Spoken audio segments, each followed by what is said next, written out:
It started with a prayer in a classroom filled with light.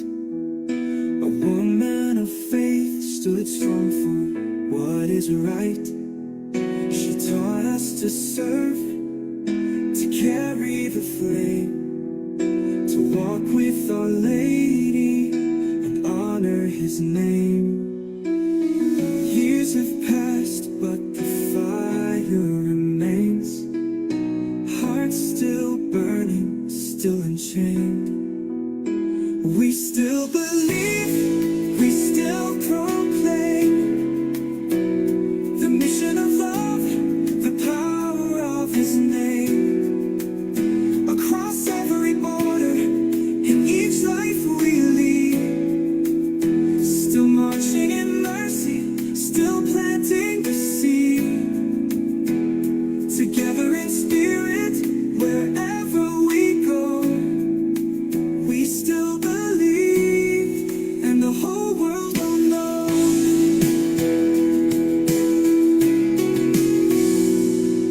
Some became teachers, some crossed the seas, some found their calling on wounded knees.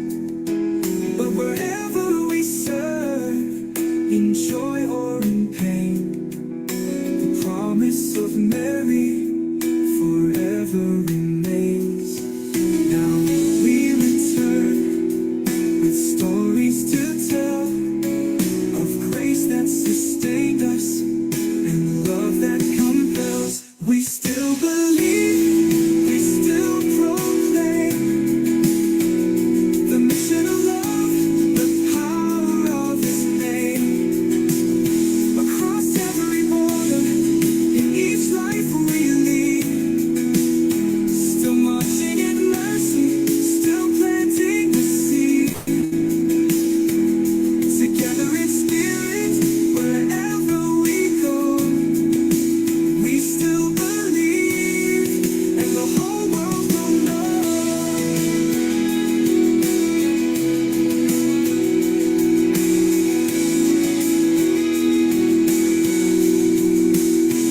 We are the voices still singing out loud, hearts full of purpose, standing so proud. This is our anthem, this is our cry. For Mary and Christ we will testify. We still believe, we still proclaim the mission of love, the power of His name. From the youth we were to the world we see, we carry the truth and we live it free.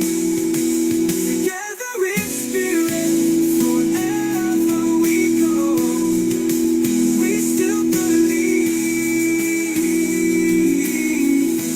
Yes, the whole world will know.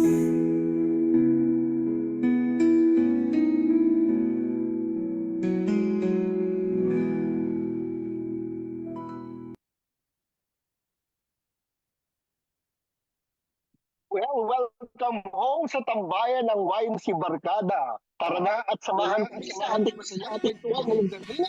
Excited na tayo makinig sa mga kwentong dito sa araw.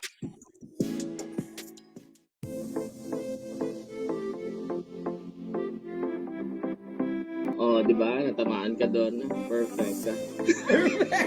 Wow, wow, goal achieved! Ganon. Okay, tuloy natin yan, Kuya Mark.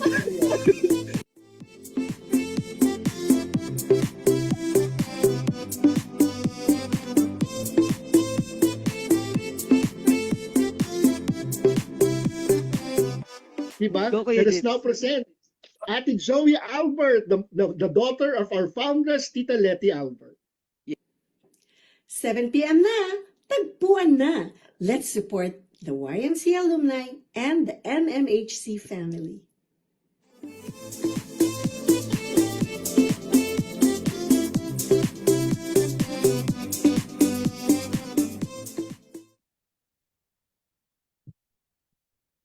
Well, Welcome home sa tambayan ng YMC Barkada. Talagang obvious na banong-bano. Kakababalik ko lang po kasi talaga. Nagsimula ang year 6 ngayon lang po ako mag-MC. Okay. Kaya at nag-iisa po ako ngayon. Dapat may kasama ako pero just the same, i-rouse natin ito. Tara na at samahan kami sa ating masayang kwentuhan ngayong gabi.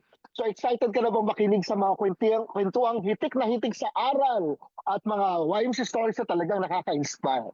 Let's go na at samahan kami tonight. Baka nakalimutan niyo na kung sino ako. My name is Kuya G po, YMC alumni from Manila Science High School at kasama ninyong tatambay sa tagpuan natin tonight, di ba? Kaya YMC family, halika na, magpapahuli ka pa ba? Habang kayo ay kumakain ng inyong hapunan na sana, I hope ay kasama na inyong mga mahal sa buhay, sama-sama tayo mabless dito sa show na talaga namang sumakses at umabot ng year 6. Yes, you heard it right. 6 na taon na ang pagmimisyon kasama kayo, di ba?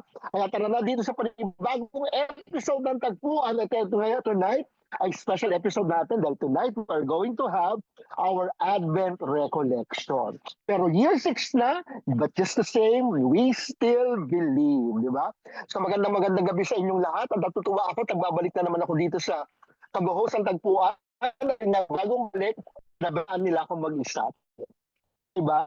Kaya kakamusahin ko na lang kayo na nandito ngayon. Ang gamit ko lang po kasi mobile data, ang gamit ko lang talaga yung aking cellphone. Kaya po, pagpasensya na po ninyo kung hindi ko masyado nababasa yung inyong mga comments. Pero just the same, say hello to all the members of the YMC family, ang ating mga MMS community na nanonood sa iba't ibang FB pages natin, sa Manila, Negros, sa Dumaguete, sa Pangasinan, sa Bataan, at of course, ang Cagayan de Oro. Di ba? Kaya kung meron po kayong gustong iparating, kung may mga pagbati po kayo, kung meron kayong mga gustong i-express ngayong gabi, use the comment section and I will try my best to read them later, di ba? Kaya po, paki-share na lang po itong ating stream ngayon nang sa gayon po ay talagang mas marami pa ang ma-reach ng ating gagawin ngayong gabi. Okay? Huwag mahihiyang mag-hello at mag-post ng comments at shoutout sa ating mga comment section. Saan ka ngayon nanonood? Sa Luzon man, sa Visayas o Mindanao, o sa ibang bansa man. Mga tagpuan. Okay.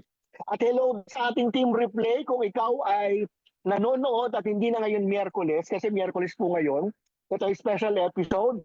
Kung ikaw ay nanonood nito at hindi na po Miyerkules, malamang ikaw ay part ng team replay na palagabang ng mga episodes dito sa tagpuan. So bago pa ang lahat, let's start our episode tonight with an opening prayer. Of course, dahil ako lang mag-isa nandito, ako na ang mag-lead ng ating opening prayer. Once again, let us remember that we are in the holy presence of God. Let us now make the sign of love, the sign of the cross. In the name of the Father, and of the Son, and of the Holy Spirit. Amen.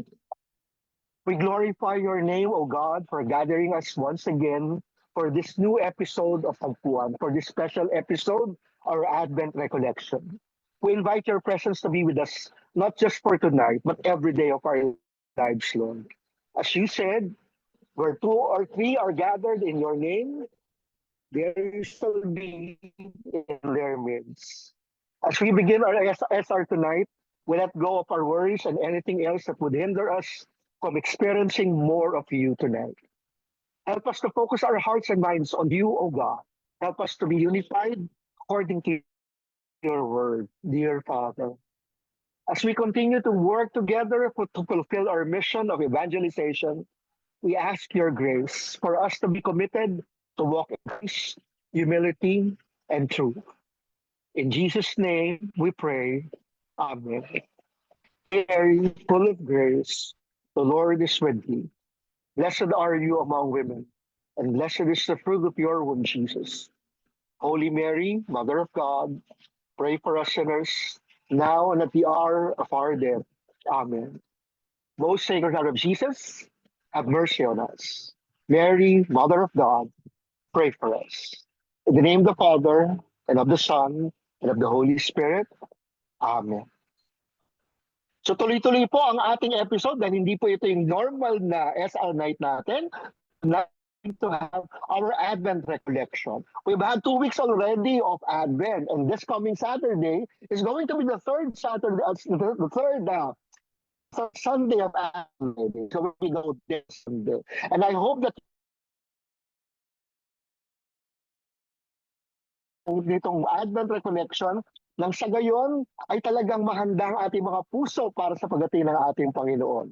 Ready ka na ba? Ready ka na ba para sa pagdating ng ating Panginoon ngayong darating na Kapaskuhan? Siguro, mas maganda na talaga makinig ka ngayong gabi sa ating guest speaker for tonight. Ang ating guest speaker ay talagang isa sa pinakamagaling na mga speaker at pare ng Maran Missionaries of the Holy Cross. Of course, magpapakilala siya mamaya. At tuloy-tuloy na ang kanyang paglabas niya, tuloy-tuloy na ang kanyang SA. I'm referring to the one and only, the Apostle of Cagayan de Oro, Father Eric Ho. Okay. Hello, Father Eric. Kamusta po? Father Eric, hello. Hello, Kuya G po. Maayong gabi. Maayong gabi sa inyo talaga, tanan and welcome to our SR night for tonight na ating ginawang Advent Recollection. And yeah, maayong gabi. Kuya G po, kamusta ka? At buti nandito ka, buhay ka pa. O yun nga, Father, dahil sa iyo, kaya nagbabalik ako sa pag-MC. Kasi may problema ako sa signal, pero by the grace of God, medyo maayos ang aking signal ngayon. Kaya talagang papakinggan namin, Father, yung iyong mga sasabihin ngayong gabi, di ba? At talagang magkabilang dulo tayo, ako'y nasa Luzon, ikaw ay nasa Mindanao, di ba? Talagang walang I hope walang distance para sa isang pusong nagmamahal, di ba? Oh. Ganun Totoo yun. yan, Father. Diba? Ako, Father, looking forward talaga ako na makarating ako dyan sa Cagayan de Oro para makita ko kung paano talaga namamayagpag ang Maria Missionaries at ang YMC dyan, Father. Kailan ang punta mo di? Kailan ang balak mo pumunta rito, kuya? Sabihan mo ako. Sabihan mo kami. Sa Father, basta magugulat ka na lang. Kakatok na lang ako sa pintuan ninyo at nandyan ako, Father. Ako, huwag kang magsusurprise. Baka ikaw ang masurprise kasi wala kami. Ayun na nga, Father. Ayun, sisiguraduhin ko, Father, na hindi ako, pareho tayong hindi masusurpresa. Okay? Pero ayun nga, Father, ang gano'n natin para talagang alam ko ang mga tao ngayon ay talagang sabik na at looking forward para marinig ang inyong mga salita. At of course, bago magsalita si Father Eric, meron tayong prepare na isang kanta para sa ating pagninilay-nilay ngayong gabi. So, take it away, Ate July.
tama nga ang nababasa natin ngayon sa ating mga chat. Talagang gwapo yata talaga ang speaker natin tonight. At nakikita niyo naman po talaga. So, without further ado, let us now hear from Father Eric Maria.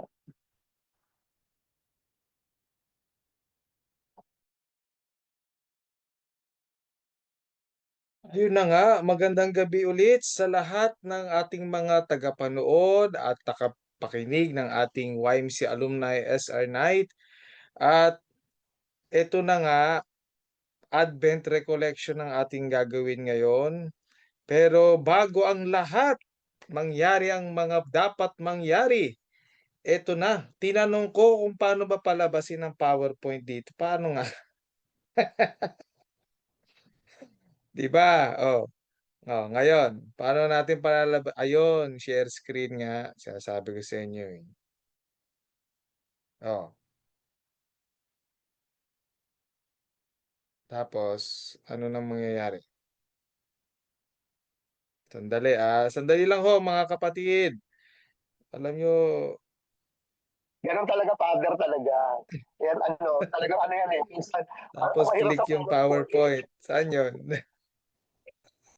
Yes, Father. Hello? Pero ang hinahanap ko yung Father, ang I hinahalo ko share. sa mga nanonood sa atin, si Prince Buada, si Kuya Dave, John Bertman, or Heronan, at of course, si Father Rafael. Ay, Magtawag kaya ako ng tutulong sa akin dito. So, eto, sino ko ba ang malapit dyan? Open ko yung PowerPoint ko, tapos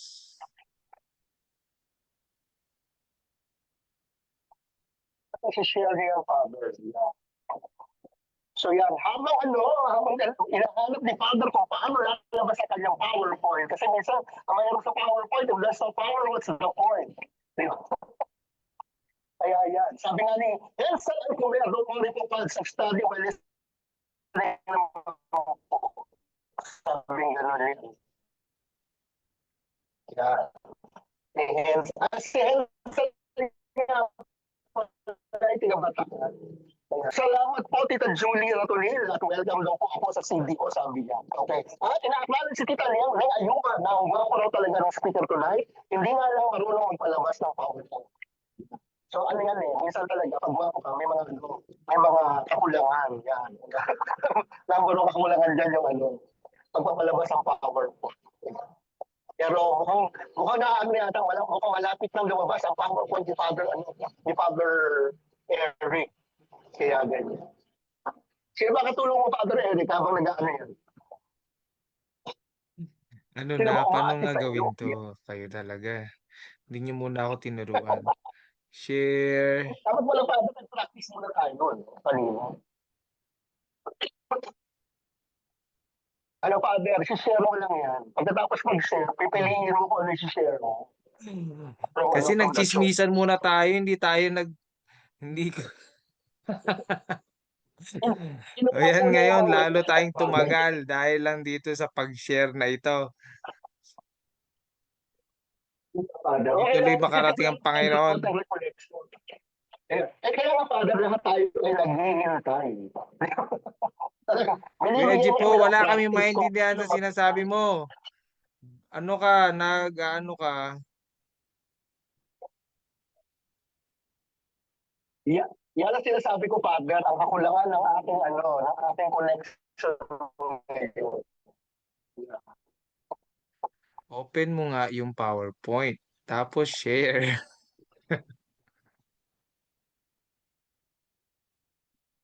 Nanonood daw ngayon si Dave Jalbert Heronan kasama ni Rendir Espina.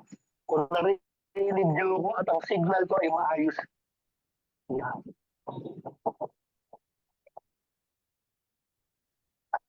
Sabi po ni Dave, Pads, patulong ka kay Reverend Clement.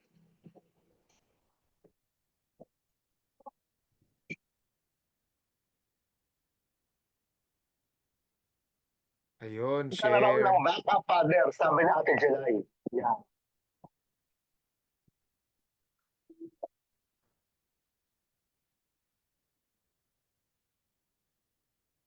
So, Father, binibigyan mo lang kami ng practice paano ba maghintay. So, kami ay naghihintay. Pero hindi naman tayo aabutin pa ng pagdating ni Kristo siguro. No? Siguro pa. Magsimula na tayo later. Nako, na-late na tayo lalo dahil nandito. Ayos lang yan, Father. Kaya mo yan. Ano yan eh. Parang pagdating, parang second So, coming open ko lang yung yan. PowerPoint. Saan Hindi yung, na, hindi na. saan yung share na sinasabi nyo? Paano ko malalagay sa Zoom? Open nga PowerPoint. Tapos, Father, i-share mo, tapos, sa baba,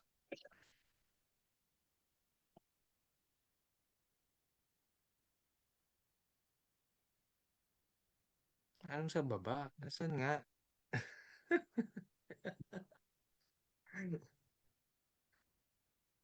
okay, tayo po ay nagkakaroon ng, ano, ng lesson kung paano.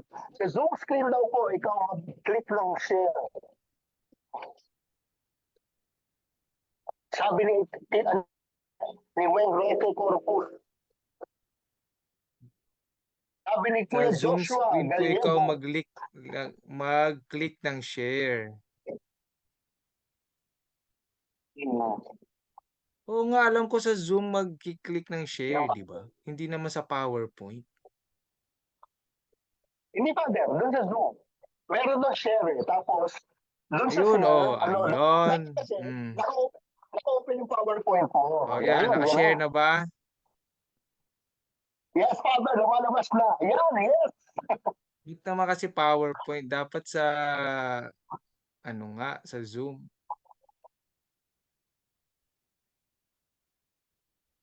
Okay, Father, go ahead. Naka-share na po ba? Yes po, nakashare na, Father. So, take it away, Father Eric Mo. Anong nakikita nyo sa screen?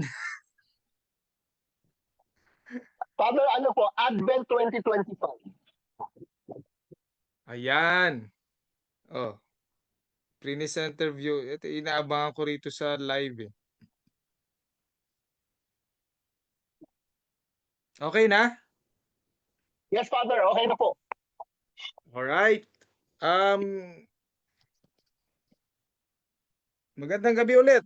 Welcome sa ating Advent Recollection for tonight. Alright. So alam po natin na ang Advent ay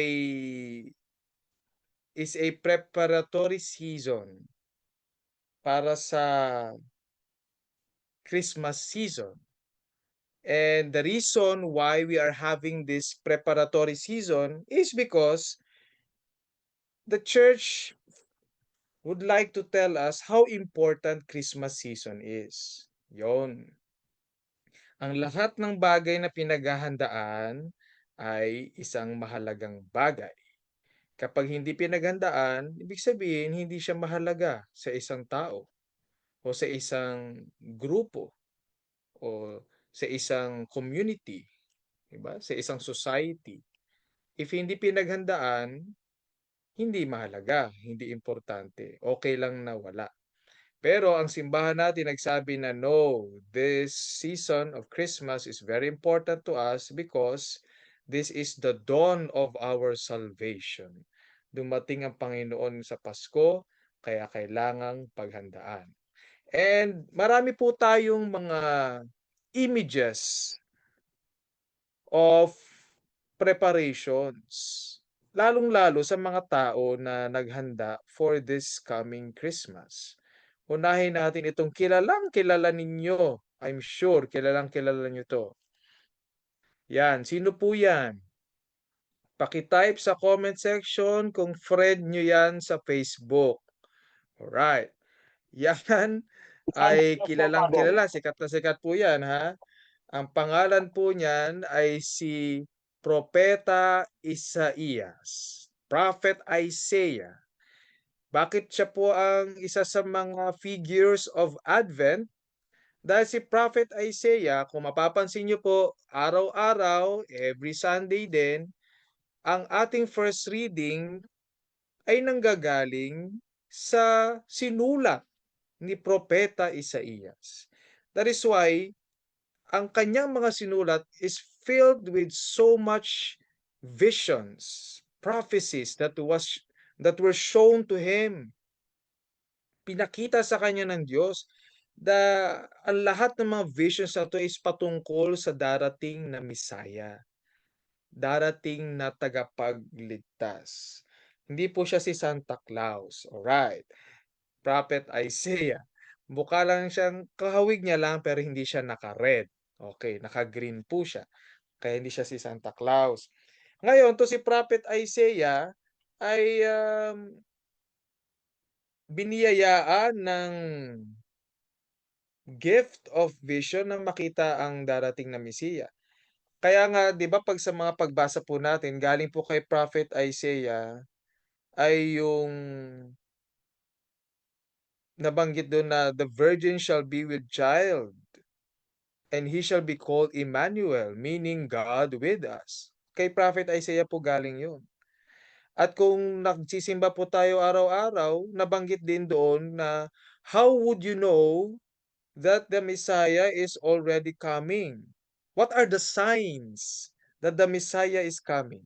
Ang sabi ni Prophet Isaiah, the blind will see, the deaf will hear, the cripple will walk, the dead will rise from the dead. So kapag nangyayari na daw ito, those are the signs that the Messiah has already come. And siya rin nagsabi na ang Pasko o ang Messiah na darating is a suffering servant.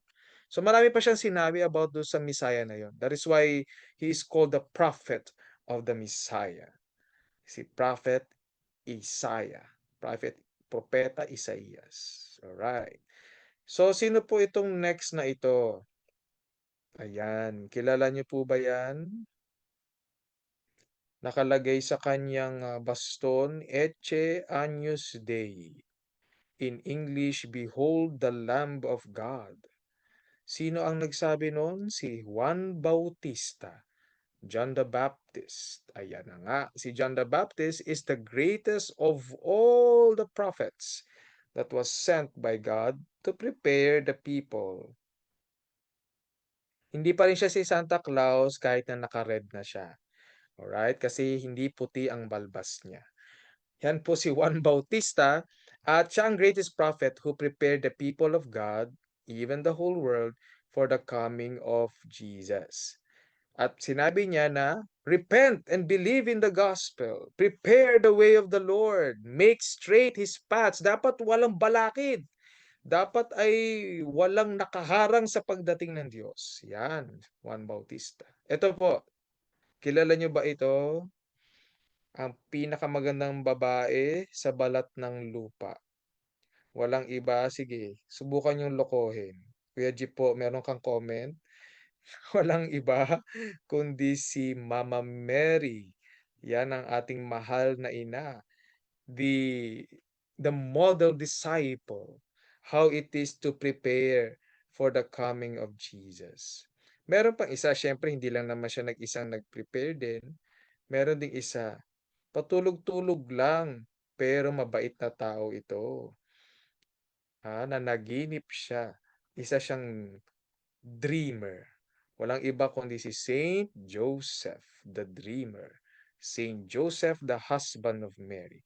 Isa yan sa mga images na naghanda sa atin para sa darating na Pasko. Aba, tumatama na ho ang sagot ninyo, ha? Bumabait kayo.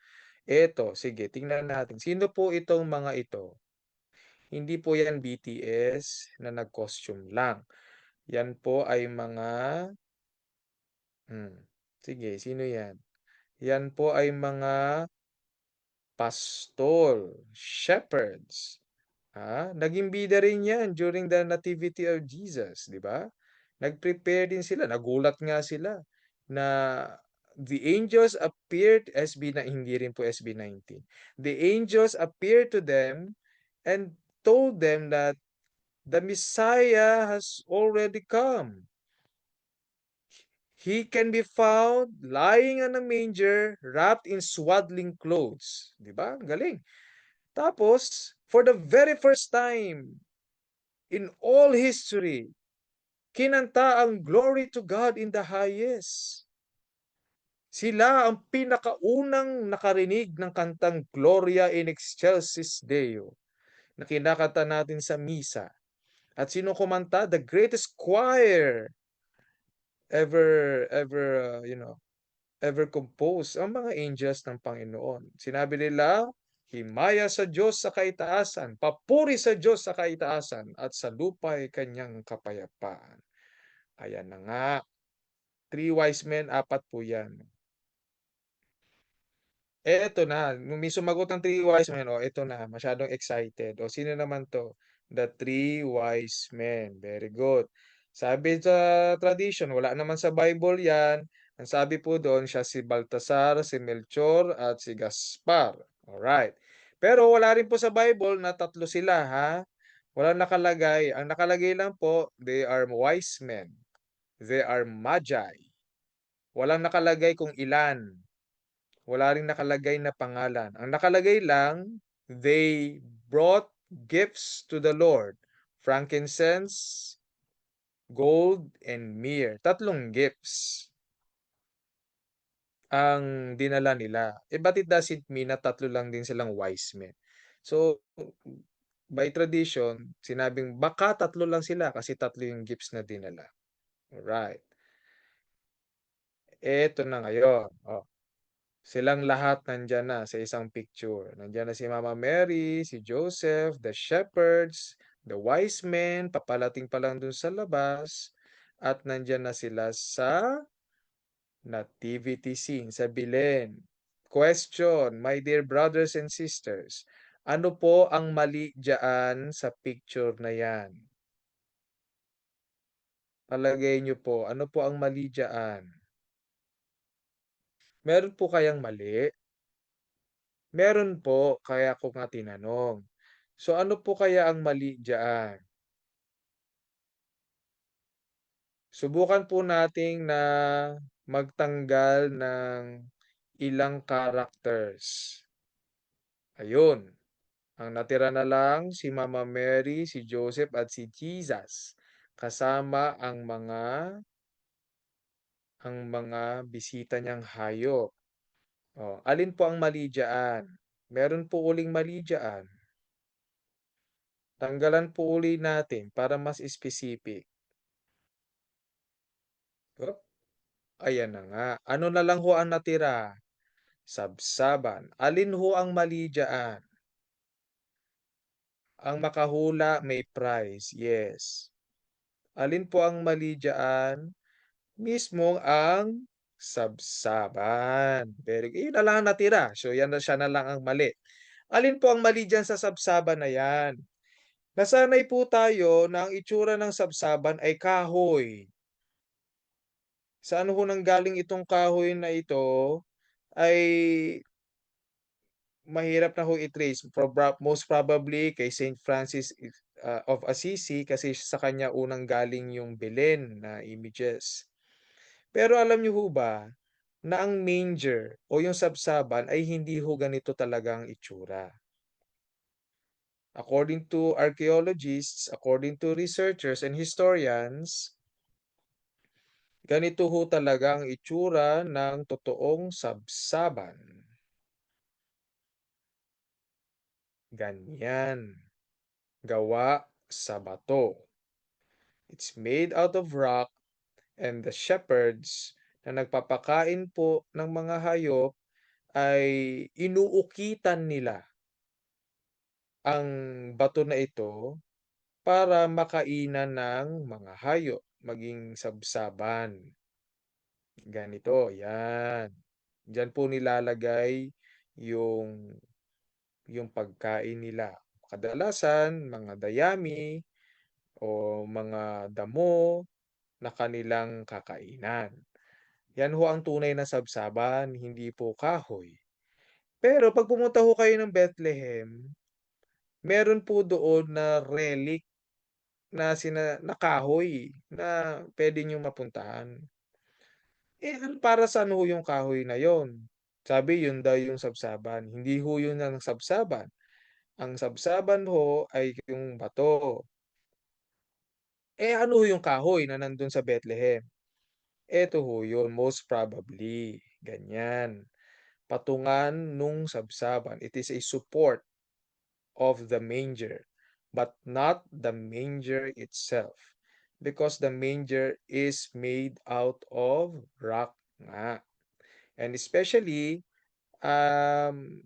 hindi rin ho totoo na, sabi ng mga archaeologists, hindi rin ho posible na isang bahay na cute na bahay kubo yung kung saan napunta si na Mama Mary.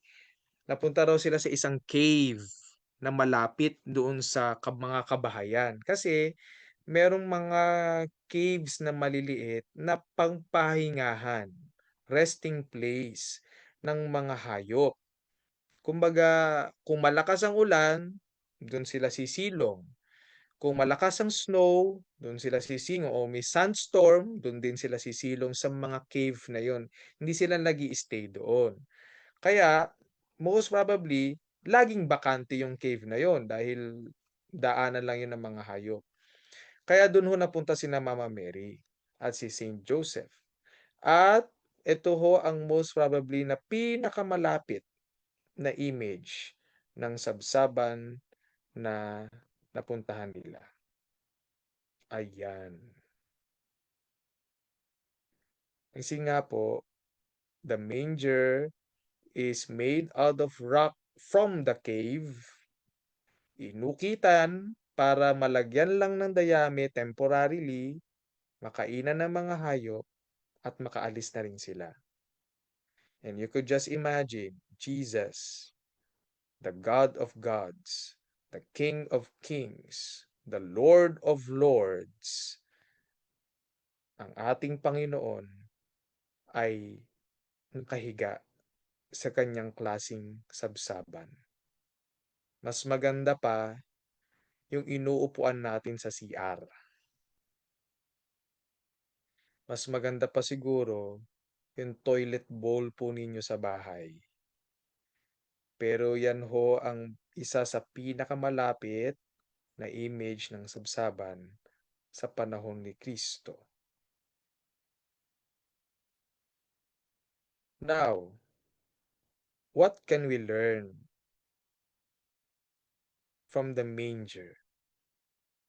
Hindi po manager ha, manger. What can we learn? Ano po pwede nating matutunan sa isang sabsaban na ito? Kanina sinabi ko ho, may mga tao ho tayong naghintay para sa pagdating ng Panginoon. Si Propeta Isaiah, si Juan Bautista, si Maria, si San Jose, ang mga pastol, ang three wise men, ang tatlong pantas. Pero lahat ho yun naghintay. Pero alam nyo ho, ang sabsaban din ho ay ang naghintay. Isa rin ho siya sa mga naghintay sa pagdating ng Diyos. What can we learn from the manger? Number 1, be empty. Yan, pakisulat ho sa inyong mga notes. May quiz po tayo pagkatapos ng discussion na ito. Be empty. Walang laman. Bakit ho kailangang maging empty? Ano pong ibig sabihin ng emptiness? From the letter of Paul to the Philippians, it says, who, though he was in the form of God, did not regard equality with God as something to be exploited, but emptied himself, ayun na, taking the form of a slave, being born in human likeness, and being found in human form, he humbled himself and became obedient to the point of death, even death on a cross. So yung emptiness, ako sinabi nung kanina, is also humility. It is the sign of the humility of Jesus, that He emptied Himself. Tinanggal niya ang kanyang pagka-Diyos. Diyos pa rin siya, pero yung kanyang makatangian, ayun, yung katangian niya ng pagka-Diyos, tinanggal niya upang maging katulad nating lahat. Tama ho yun, no? Paano papasok si Lord kapag ang puso natin ay puno? So, dapat we need to be empty. But you see, alalahanin po natin that emptiness is not nothingness. Yung walang-wala, ha? Hindi ho yun ang emptiness. Emptiness is readiness. Pagiging handa. Kinuhaan ko ang aking sarili. I made myself empty so that I can be ready. I'm making myself empty not to make myself as nothing, yung walang silbi na. No, I'm emptying myself so that I can be available, ready, willing, always ready to receive. Mahirap makadawat. Ano sa Tagalog? Makatanggap. Ayan. Mahirap makatanggap kapag puno tayo. Meron gustong ibigay ang Diyos, puno ang ating kamay. Mahirap lagyan. Meron ang Panginoon gustong pumasok sa ating puso, pero puno naman ang ating puso. Ayun. Hindi makakapasok ang Panginoon diyan. So, emptiness, self-emptiness prepares us for spiritual fullness. Kaya pag misa nakikita niyo ang mga pare, nakaganon. Kita ba? Ayun. Di ba ho, pagkaama namin o pagka sasabihin ng pare, manalangin tayo, let us pray, mag-ampo kita. Pag gumanya na ang pare, ano ho ang position na yan? It's a prayer position. Orange position. And it is a position of emptiness, readiness, surrender. Kaya ho nakaganyan na pare. Kaya makikita nyo ang krus, nakaganon din ang kamay ng Diyos, Jesus. That even while He was there crucified on the cross, He is still praying. He is still surrendering and saying, I am ready. I am willing. I am open. I am empty and ready to be full. Importante yung emptiness so that grace can come. When Mama Mary said yes, her womb was empty.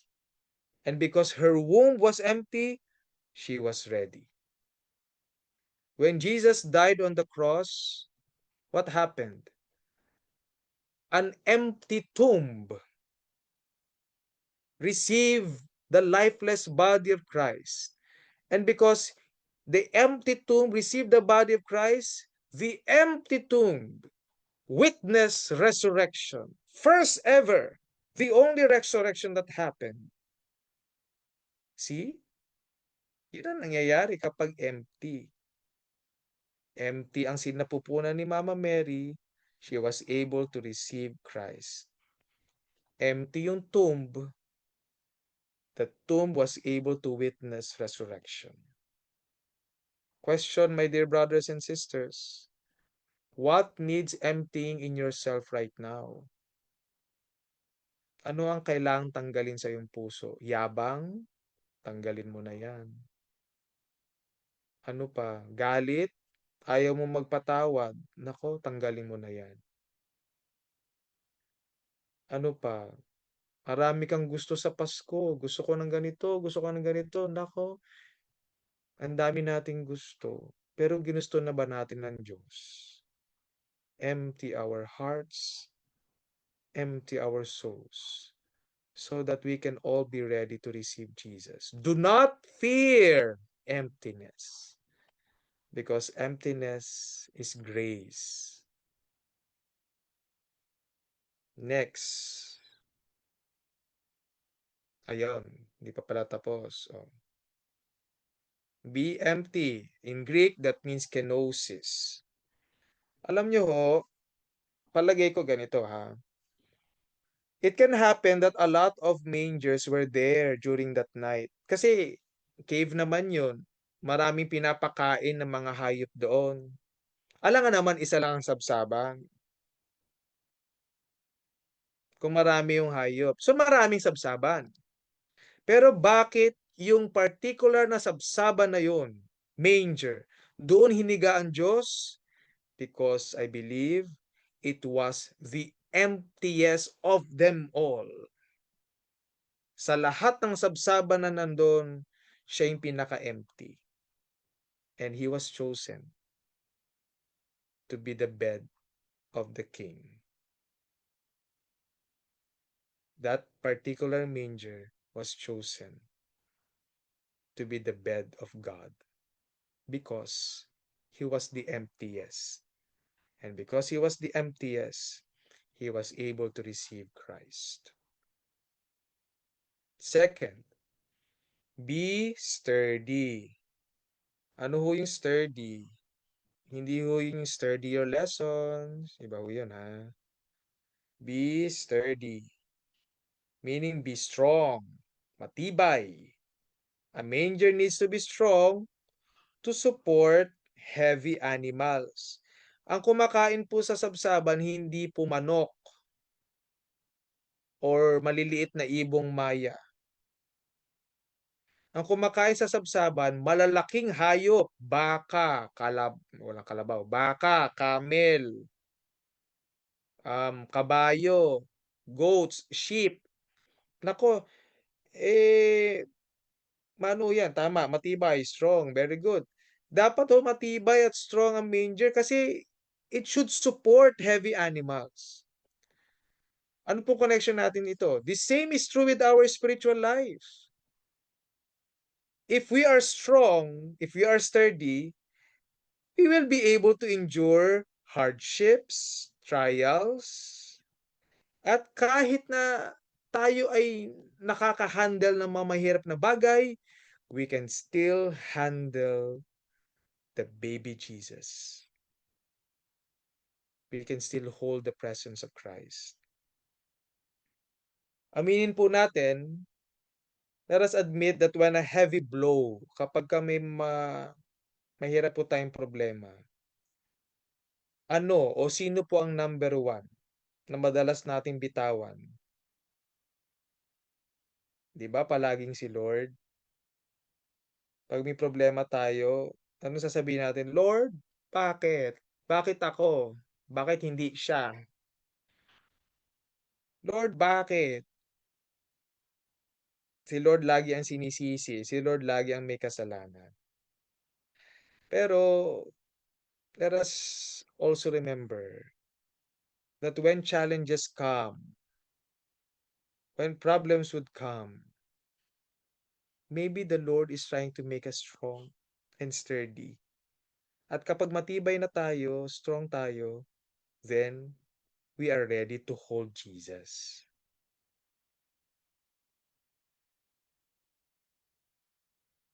St. Paul said in his letter to the Philippians, I can do all things through Christ who strengthens me. Si Kristo rin nagpapalakas sa atin para makahiga siya sa atin. Kasi pag tayo-tayo lang, hindi natin kakayanin. We are truly weak. But with God,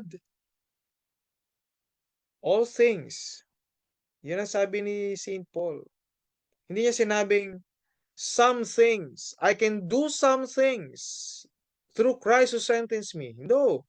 He did not even say, I can do a few things through Christ who strengthens me. No. He said, I can do all things. Tanan. Lahat. If only we allow God to make us strong. So be strong. Be courageous. You do not know what is waiting for you. If you are strong enough, then Christ will be laid on you. Kung tayo'y matibay, kung tayo'y malakas, handa tayong tanggapin ang Diyos. Bawal ang duwag sa langit. Walang duwag na nakapasok sa langit. Tanging matatapang lang na gumawa ng mabuti ang karapat-dapat sa langit. Next, be soft inside. Ayun na. So kanina, be sturdy, strong, di ba? Dapat matibay. Pero, in contrast to that, we should also be soft inside. Tibay ka, matigas, di ba? Pero dapat soft ang iyong laman, soft ang iyong puso. Kasi diyan mo pakakainin yung hayop eh, di ba? At kapag soft yun, nandyan yung mga dayami, mas komportable. Hindi the best na bed, pero mas magiging komportable na higaan ng Diyos. Matibay siya, hindi siya babagsak, hindi siya masisira agad, pero masarap higaan kasi soft inside. Merong dayami, may damo, and most probably nalagyan nila Saint Joseph at Mama Mary ng tela na galing sa kanilang mga damit para mas maging malambot pa. Bakit? Nakahiga si Jesus.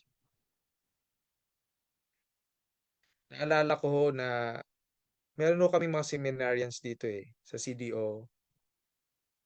And then natatakot sila kasi nag-aaral sila sa isang school run by sisters. Sabi nila, natatakot sila sa mga madre kasi feeling nila masusungit, matataray, matatapang. Ang sabi ko sa kanila, huwag kayong matakot. Mababait yung mga madre na yun, kaibigan natin yun. Kasi sabi ko, maybe kaya sila sturdy, no? Strong yung image nila kasi kailangan nilang gawin yun dahil nasa trabaho sila. They are in the position. They are running the schools. Pero if you get to know them better, you would realize na sobrang babait ng mga madre na yun na naka-assign sa inyong school. Di ba meron ho tayong ganun? Meron tayong teacher na sobrang stricto. Parang dragon sa classroom. Pero do you have the teacher na stricto siya, terror siya sa classroom, pero paglabas, kaibigan niyo siya. Parang barkada lang. Yun yung mga taong sturdy pagdating sa responsibilities and duties, pero they are really soft inside. Friendly, maawain, at matulungin. One of the examples sa pwede ko pong mabigay ay si Saint Francis of Assisi. Ito ho ay napakatibay nitong tao na ito. Napakatapang. Alam niyo ho bang ginawa nito? Iniwan ang kanyang pamilya. Iniwan ang kanyang yaman. Pamana sa kanya. Lahat iniwan niya yun. Pangarap niya, ambisyon niya. Ito'y hindi na kanya kailangan magtrabaho Mayaman na ito. Pinanganak ho itong merong sasakyang may payong. Nako, no, sobrang yaman.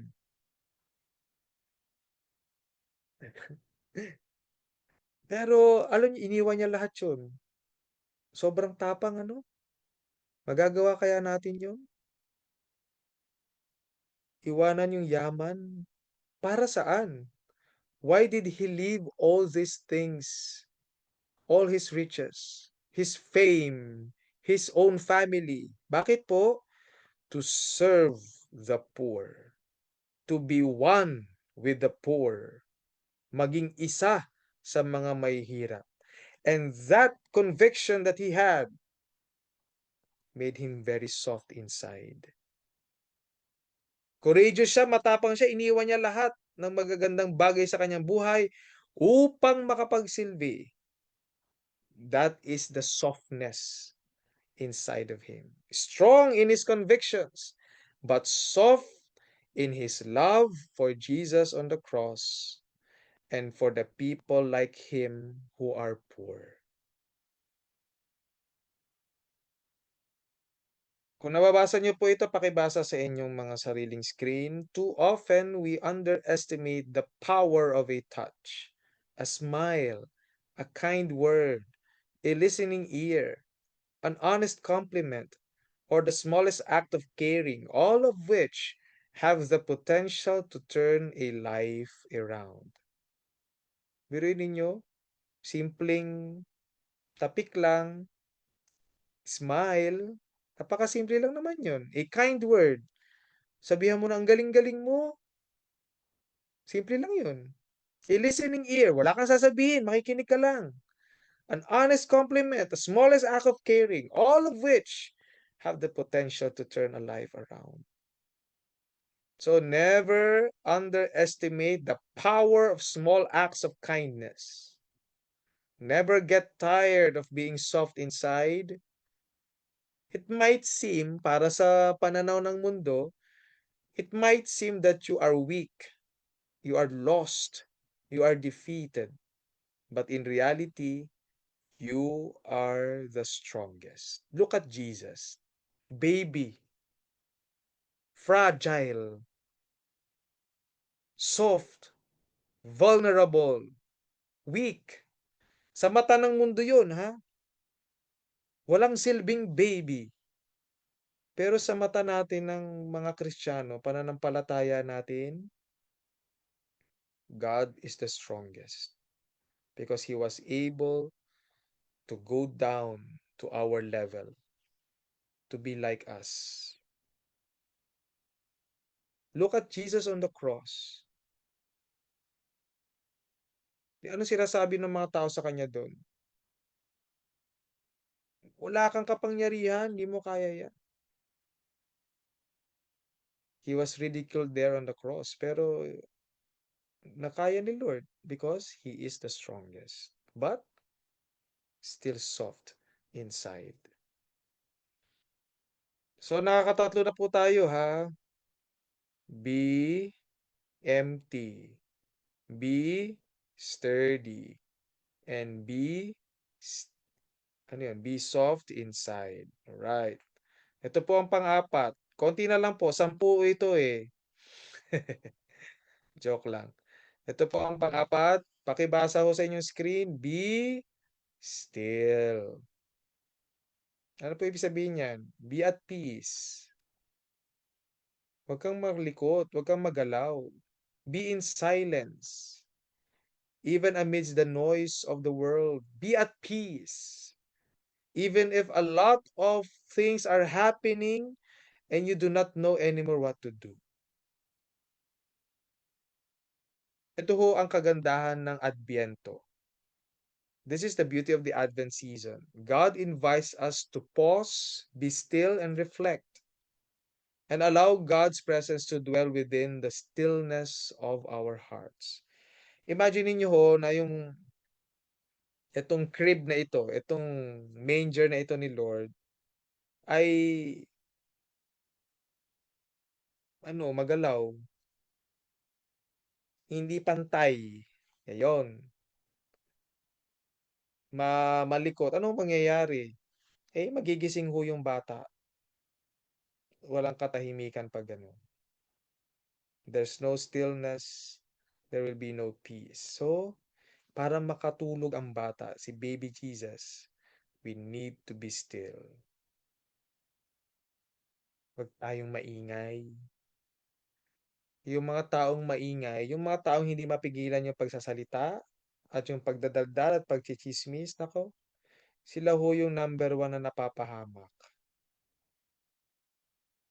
Be still because God is near. Psalm 46:10 says, "Be still and know that I am God."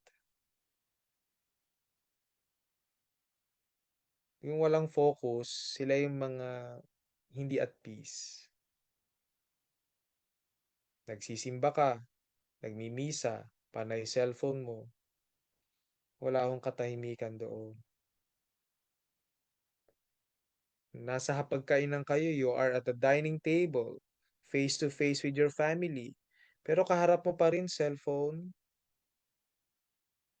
wala akong katahimikan doon. Kahit walang sounds ang cellphone ninyo, maingay yan kapag ka nakatutok lang palagi tayo sa screen. So what do we do? We become more still kapag nakafocus tayo sa Panginoon. And if we are allowing God to come to us, then we need to be at peace. Kapag magulo kasi tayo, nahihirapan tayong pasukin ng Panginoon. Marami tayong gusto, marami tayong gawin. Ang dami kong gustong bilhin, ang dami kong gustong marating, ang dami kong gustong makuha. Focus lang. Focus lang tayo sa Diyos. Be still. Last na lang po ito. Be ready. Nalilista niyo ho ba? Nakalima na ho tayo. Ano ho yung una? Isurat niyo dyan. I-comment niyo kung gusto niyo. Be, ano nga yung una? Nakalimutan ko na. Be empty. Ayun. Pangalawa, be sturdy. Pangatlo, be soft inside. Tama. Pang-apat, be still. At huli at panglima, be ready. Kapag nagawa po natin itong lahat ng limang ito, prepared na tayo talaga sa Pasko. Ang manger ho, nung nilagay siya sa sabsaban, hindi naman ho nakapagsalita yung manger, di ba? Hindi niya naman sinabi na, ay, kunya imagine niyo ilalagay na ho si Jesus doon sa manger. Ay, sabihin ng manger, ay, wag, ay, hindi mo na, hindi pa ako prepared. Pwedeng ibang manger na lang. I'm not yet ready. Or, imagine niyo yung manger sinabi na, pwedeng next time na lang. Pwedeng next life na lang. Hindi pa ho ako ready eh. Or sometimes sinasabi natin na, okay, gagawin ko ito. Pero wag muna ngayon. I'm not ready eh. Magpapapayat na ako. Pero wag muna ngayon. Hindi pa ako ready. Nagbabasa na ako ng Bible. Gagawin ko na to. Pero wala akong Bible, hindi pa ako ready. Nagpapatawad na ako. Gagawin ko to. Pero hindi pa ako ready. Mahirap po pagka hindi ready. Yung lagi na lang sinasabi na saka na lang, bukas na lang. Bakit? Sabi po ni Ogmandino, tomorrow is only found in the calendar of fools.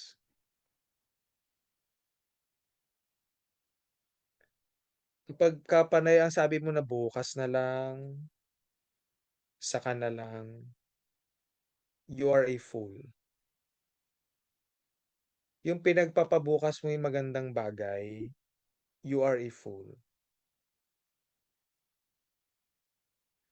Yung bang dapat ginawa mo na ngayon, mamaya na lang, you are a fool. Nagsasayang ka ng oras, nagsasayang ka ng panahon. Sayang yung darating na Panginoon dapat sa puso mo. Kasi hindi ka ready. Maaaring empty ka, maaaring sturdy ka rin, matibay. Maaaring puno ka na ng dayami, soft inside ka na.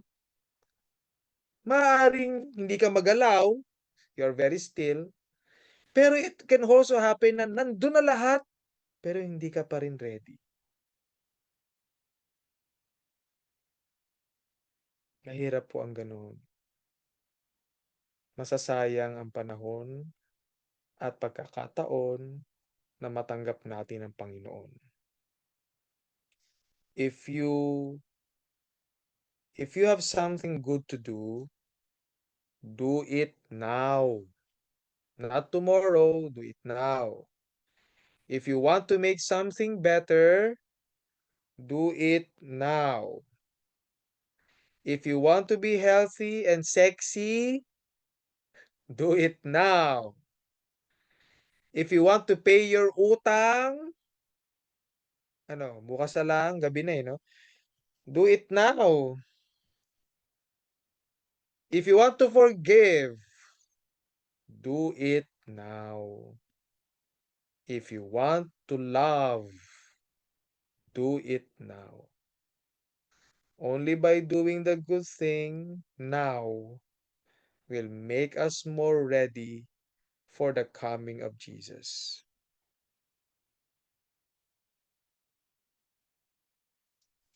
Pero of course, kahit na ready pa rin ang sabsaban, talagang ready na to receive Jesus, hindi pa rin siya yung best talaga eh. Empty na, sturdy naman, soft inside, still and ready naman na yung sabsaban, pero hindi pa rin talaga siya yung the best. Ano ho yung the best? Eto. Kung saan nakahiga ang Diyos sa puso ng mahal na ina. Pinakita ni Mama Mary kung ano ang the best na higaan para sa Diyos na si Jesus. Puso natin. Maaring may sabsaban na ready, pero the best pa rin ang puso natin. Maaring naka-gold na yung sabsaban natin, the best pa rin ang puso natin. Dahil ang puso natin, kada tibok ng ating puso, ay isang pagpapakita na ang buhay natin ay para sa Diyos. Ang tibok ng aking puso ay tibok ng pagmamahal. Ang aking puso ay para sa Diyos lamang. I'm preparing my heart for the coming of Jesus this Christmas. Amen.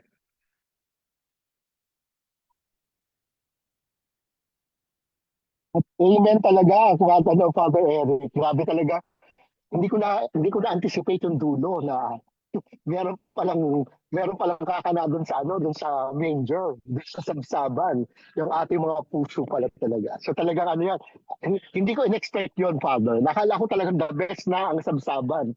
Yung pala talagang kailangan lang natin gayahin ang mga characteristics ng sabsaban, pero ang talagang dapat nagbibigay ng characteristic na yun ang ating mga puso.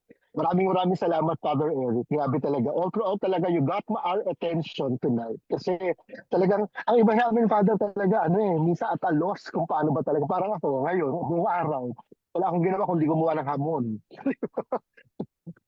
Kaya sabi ko gano'n, paano ba ako mag-MC nga? Kasi Father, kababalik ko lang hindi ako nakakapag-MC for the whole start of the 6th year.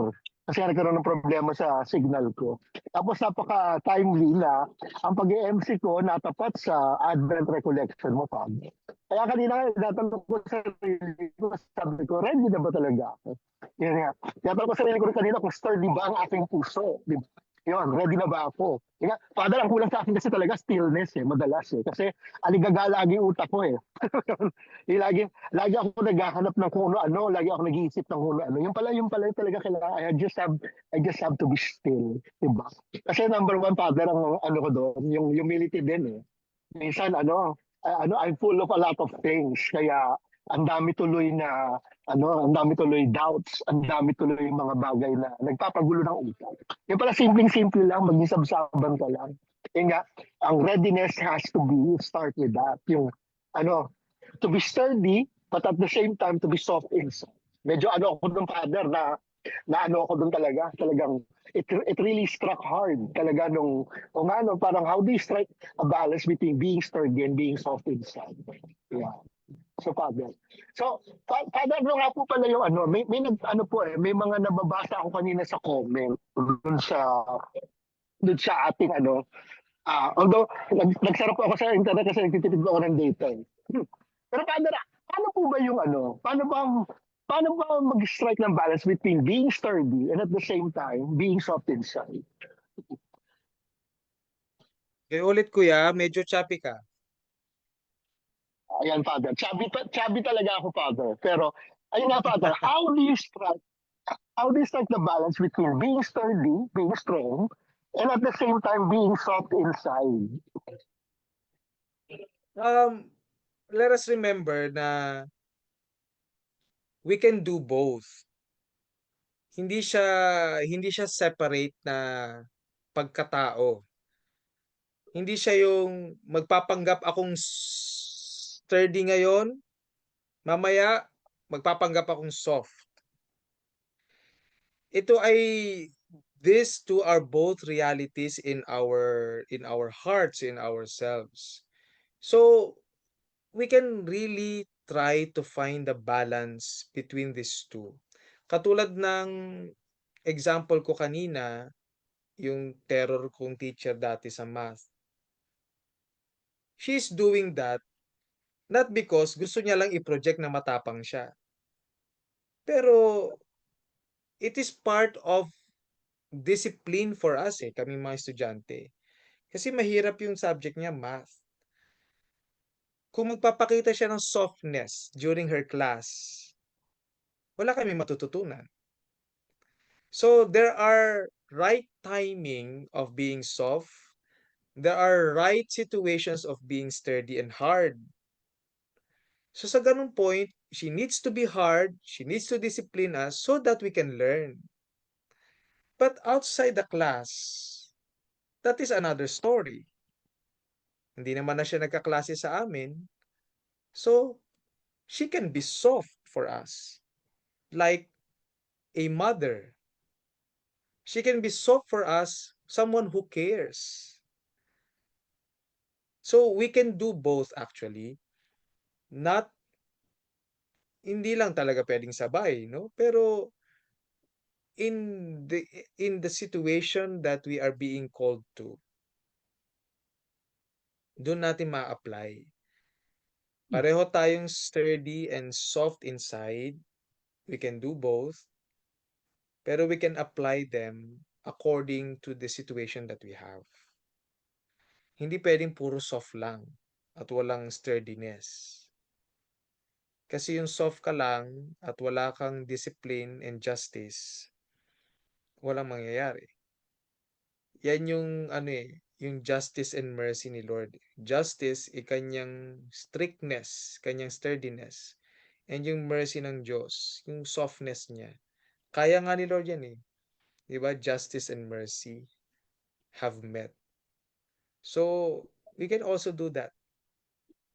Kasi kapag nagawa natin yan, we are both sturdy and soft inside, justice and mercy, then we can be like God. Katangian ng Diyos yan Mahirap yon, of course. Especially if being called in the situation, kailan tayo magiging sturdy, kailan tayo magiging soft. Trial and error. Especially sa mga situations natin. Pero matututunan natin yan. Matututunan natin. Mga Father. Kanina, Father, kasi iniisip ko rin yan kasi meron akong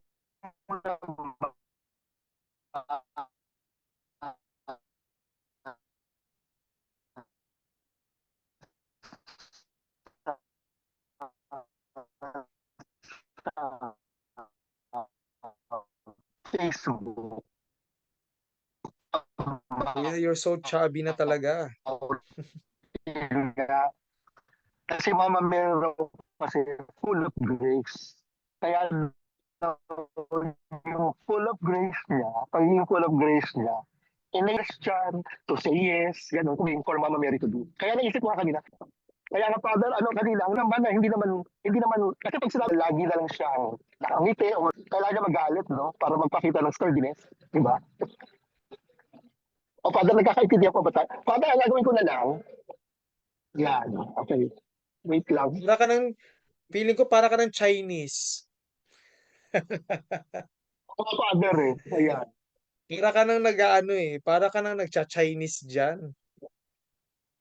Wait lang, Father. Wait lang.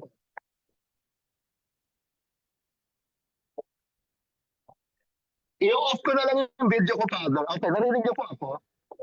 Mas maliwanag po ako ngayon. Naririnig kita pero medyo chubby pa rin. Okay, Father. Sige po. Father, ito na lang. Bago po tayo mag close ngayong gabi. Ano po ba po ang mga pinaka-final words na pwede niyo pong iwan po sa amin ngayong gabi para talagang babaunin po namin ngayon sa aming paghahanda ngayong Advent season. Final words. Alright. Ang masasabi ko lang ay let us make this Advent count. Ang dami na ho nating Advent na pinalipas every year. Hindi na natin nga napapansin yung Advent kasi 4 weeks lang, di ba? Ngayon, nagki-Christmas party na tayo, companies, sa school, sa YMC, Christmas party na. Dito sa Archdiocese, Christmas party na kami. Second week of Advent pa lang. Pero hindi na napapansin minsan yung Advent because of this um situation sa ating buhay. Pero okay lang yun, no? I'm not saying na do not attend those Christmas parties and do not enjoy. Punta pa rin tayo. Attend pa rin kayo, enjoy niyo yung pagkakataon na yun. Pero let us not forget the reality that we are still in Advent. We are still in the preparation for the coming of Jesus. And we really have to prepare our hearts. Walang ibang mahihigaan ng Diyos kundi ang puso natin. Kung maghahanap pa kayo ng Lord, sa ibang puso ka na lang muna humiga, sayang naman. Lord, wag muna dito sa puso ko ha, marumi pa. Kung marumi pala, anong gagawin natin? Be ready. Let us make this Advent 2025 count. Let us make this the best Advent of our lives. Not just the best Christmas. No, the best Christmas can only happen if we have the best Advent in our lives. Hindi magiging best ang Christmas po natin kapag hindi hindi best ang Advent. Hindi tayo nakapag-prepare ng maayos. So, do you want to make your this Christmas, the best Christmas of your life? Yes or no? Pakisagot sa inyong Yes! comments. Yes! Isang malakas na Yes! yes. Diba? And what is the secret for the best Christmas of our lives? Make this Advent count. Make this Advent the best Advent of your life. Amen. And of course, Father, hindi magiging kumpleto ang gabi kung hindi niyo po kami babasbasan lang. Let's now have the blessing, Father, for tonight. Final blessing na po. If you are watching at home, if you're watching at your screen on your cell phones, on your laptops, on your iPads and everything, I want to impart to you the blessing of our Lord Jesus, of the God the Father, and of the Holy Spirit, imparting to you the blessing of our Almighty God. Bow your head and pray for God's blessing.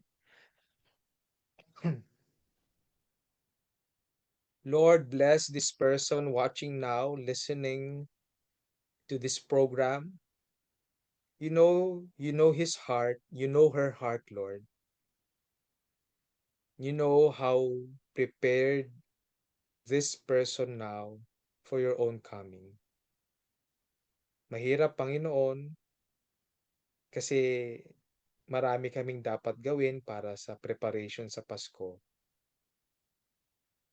Pero wag po sana naming makalimutan, Lord, that the best thing to prepare is not just our homes, but our hearts. Lord, bless the heart of this person watching now. Bless the heart of the family of the person watching now, so that they might experience the one of a kind, the most memorable, and the best Christmas this year. And may Almighty God bless you, the Father, and the Son, and the Holy Spirit. Amen. Thank you very much, Father Eric, for that blessing. And of course, syempre nga, pakinggan ulit natin yung kanta na pinapakinggan sa atin ni Father Eric at the Yes. start of the Naghihintay. talk. Para talagang tayo ay maghintay. So take it away, Ate Jelay. Let us now listen to that very meaningful song, Naghihintay.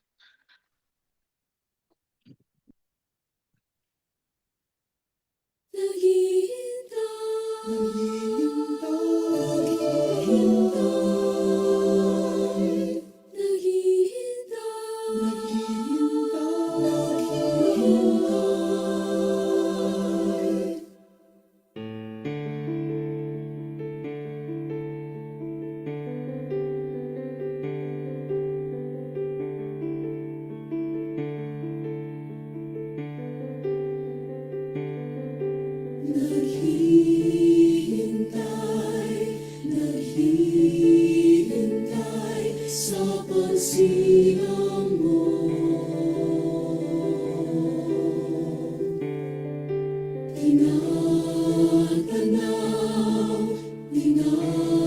Tinatanaw ang iyong pagparito.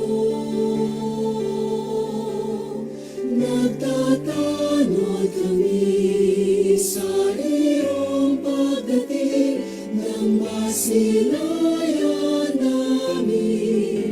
Liwanag sa dilim, naghahanda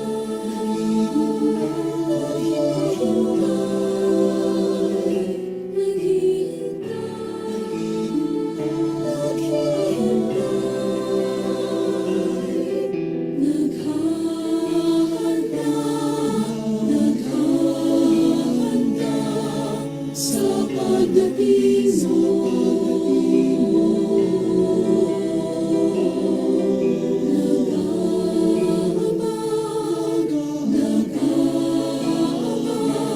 Bayang hirang mo.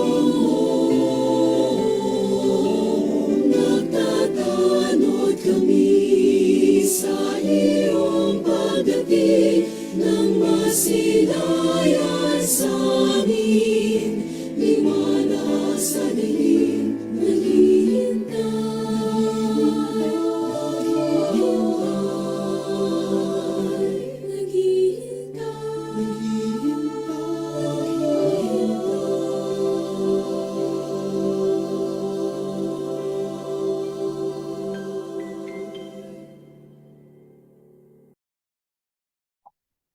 Isa na namang makabuluhang kwentuhan tonight ang ating napanood.